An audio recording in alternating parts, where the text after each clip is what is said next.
નમસ્કાર, આપ જોઈ રહ્યા છો સ્પાર્ક ટુડે ન્યૂઝ. પાદરાના આમળા ગામના સમસ્ત ક્ષત્રિય સમાજ દ્વારા ગામમાં આવેલ રામદેવજીના મંદિરે પાટોત્સવ નિમિત્તે નવચંડી યજ્ઞ સહિતના ધાર્મિક કાર્યક્રમોનું આયોજન કરવામાં આવ્યું.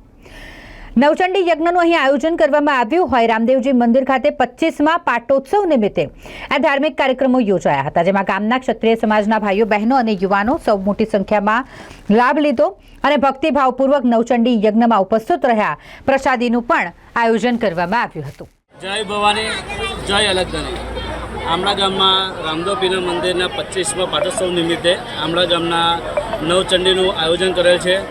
અલગધણીની કૃપા અને વડીલોના આશીર્વાદથી બધા યુવાનોના જોશથી અને અમારા આમળા ગામના સમસ્ત ક્ષત્રિય સમાજના યુવાનોએ સરસ એવું આ નવચંડીનું આયોજન કરેલું છે અને રાત્રે સમગ્ર સમાજ માટે મહાપ્રસાદીનું આયોજન કરેલ છે, જેમાં બધા જ યુવકોએ બહુ આનંદપૂર્વક ભાગ લીધેલો છે.